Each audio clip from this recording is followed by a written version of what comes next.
ತುಮಕೂರಿನ ಜಿಲ್ಲಾಧಿಕಾರಿಗಳ ಕಚೇರಿಯನ್ನ ಸ್ಫೋಟಿಸುವುದಾಗಿ ಬೆದರಿಕೆ ಸಂದೇಶ ಬಂದ ಹಿನ್ನೆಲೆ ಆತಂಕದ ವಾತಾವರಣ ಸೃಷ್ಟಿಯಾಗಿತ್ತು. ತುಮಕೂರು ಜಿಲ್ಲಾಧಿಕಾರಿಗಳ ಕಚೇರಿಗೆ 9:30ಕ್ಕೆ ಇಮೇಲ್ ಸಂದೇಶ ರವಾನೆಯಾಗಿದ್ದು, ಜಿಲ್ಲಾಧಿಕಾರಿ ಶುಭಾ ಕಲ್ಯಾಣ್ ಆದೇಶದ ಮೇರೆಗೆ ಎಲ್ಲ ಅಧಿಕಾರಿಗಳನ್ನ ಹೊರಕಳಿಸಲಾಗಿತ್ತು. ಬಾಂಬ್ ಬೆದರಿಕೆ ಸಂದೇಶ ಬಂದ ನಂತರ ಎಸ್ಪಿ ಅಶೋಕ್, ಡಿವೈಎಸ್ಪಿ ಚಂದ್ರಶೇಖರ್ ಸೇರಿದಂತೆ ಹಲವು ಪೊಲೀಸ್ ಅಧಿಕಾರಿಗಳು ಜಿಲ್ಲಾಧಿಕಾರಿಗಳ ಕಚೇರಿಯ ನೌಕರರನ್ನ ಕಚೇರಿಯಿಂದ ಹೊರಕಳಿಸಿ ಬರುವ ನೌಕರರನ್ನ ಕಚೇರಿಯ ಪ್ರವೇಶ ದ್ವಾರದಲ್ಲಿ ತಡೆಯಲಾಗಿ ಶ್ವಾನದಳ ಸೇರಿದಂತೆ ಬಾಂಬ್ ನಿಷ್ಕ್ರಿಯ ದಳ ಪರಿಶೀಲನೆ ನಡೆಸಿದ್ದು ಆತಂಕದ ವಾತಾವರಣ ಮೂಡಿಸಿತ್ತು.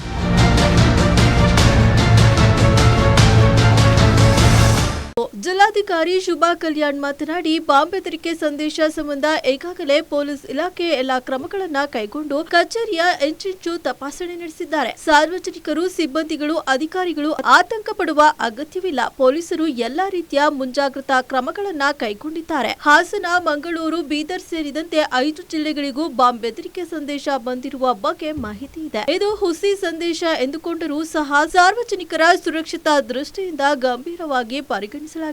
ಸಾರ್ವಜನಿಕರು ಯಾವುದೇ ಆತಂಕಕ್ಕೆ ಒಳಗಾಗಬಾರದು. ಜಿಲ್ಲಾಡಳಿತ ಮತ್ತು ಪೊಲೀಸ್ ಇಲಾಖೆ ಅಗತ್ಯ ಮುನ್ನೆಚ್ಚರಿಕಾ ಕ್ರಮ ಕೈಗೊಂಡಿದೆ. ಸಾರ್ವಜನಿಕರ ಸುರಕ್ಷತೆಗೆ ಮೊದಲ ಆದ್ಯತೆ ನೀಡಲಾಗಿದೆ ಎಂದರು.